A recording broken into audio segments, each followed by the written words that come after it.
and rolling. All right, I have no idea what I'm saying.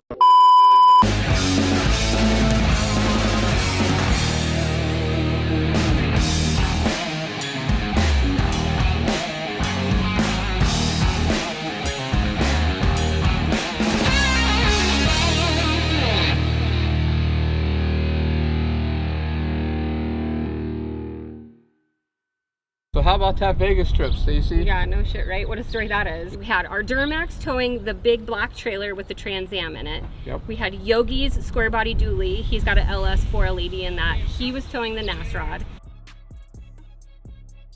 JJ and I were driving the Tahoe, and then a couple other guys were in Jessie's Blackwing. So Yogi was pulling the Nasrod and was starting to have some problems. So they like fell way back behind us. And then Kyle ran the Duramax out of gas at like 2 in the morning. He ran it out of gas. Jessie was asleep in the back seat, and so Kyle's like, hey. And Jessie woke up and was so mad, but like we landed right in front of a gas station, so it really wasn't that big of a deal, but we were all tired and it was the middle of the night. It was just far enough to piss you off. I thought it was funny. Yeah. What happened after that? We lost the up pipe. Oh, that's right. After the fuel fiasco and we're back on the road, we were like in Albuquerque somewhere, right almost to Albuquerque, New Mexico, and the up pipe to the turbo on the Duramax split wide open, so we had a major exhaust leak and no boost, and we were going up through the passes and hauling this big trailer. It was a slow trip there. We actually got there 10 minutes after we were supposed to get into the gate, and Holley, the event people, would not let us into the event with the 2 cars. Like, we needed to park them in the booths, and so that was a whole fight in itself. Right. Yeah, so luckily after that, after we made it there, the actual event went flawlessly. Everything went great. We had a really good time. The event itself was amazing. There was a shop willing to fix the Duramax for us. There was a supply house that had the parts in stock for us, so we were able to buy the parts and get it fixed on a Friday. The guy actually came in Saturday to fix it up for us. He didn't charge us anything crazy. Like, it was a fair deal. We didn't have to do the work, so that was like the best part. We got to enjoy the event and not make these guys have to work. Other than the Nasrod blowing the clutch out, the event went flawless. Yeah, and I mean, to be expected that, you know, something was going to go wrong with the car. Nothing like that ever goes without a hitch. Completely untested. Yeah. So then it came time to leave Vegas. That's when shit got real. That's when shit got real. Yes, exactly. So we opted to not have Yogi's dually tow the Nasrod back because of the hurt transmission. We figured, hell, we'll hook it to the Tahoe. It's got a tow package and it should be able to tow the Nasrod, no problem. About Gallup, JJ was driving the Tahoe with the Nasrod on the back of it, and about Gallup we pulled over and it was hurt. The transmission was hurt. It was definitely struggling. I think we were pulled over in Gallup for like 3 hours trying to figure out what to do. We ended up draining some fluid out and putting some fresh fluid in just to see if we could get things kind of moving that way. I was driving the Duramax behind the Tahoe that was stuck in the middle of an intersection. So I put my Duramax with a big trailer in reverse and I backed into my own Blackwing. Miranda and I were in the car behind it, and I looked up and I saw reverse lights and I was like, back up, back up, back up. But I was in the passenger seat and we just weren't quick with it enough. But luckily it's not that bad. As soon as I hit it, I was like, no way did I just back into something. And sure enough, it was my own goddamn car that I hadn't even got to drive yet. It was, yeah. So, I was like at this shitty gas station in Gallup feeding the dogs like on the curb because it was all bad. So at that point we had Grant and Miranda they graduated high school yesterday actually, so they had classes that they had to finish up. They had to get back to school, so we sent Kyle with the Duramax and the big trailer and everybody else back to Texas. I keep wanting to say Colorado. Back to Texas, and then JJ, Jessie, and I stuck with the Tahoe and the Blackwing and the Nasrod on the back of the Tahoe, and we just kind of limped it. We drove that sumbitch until it was smoking so bad it looked like it was on fire. 6 hours passed when it broke. Yeah, I mean it gave it everything it had and then some, and we pushed it as hard as we could.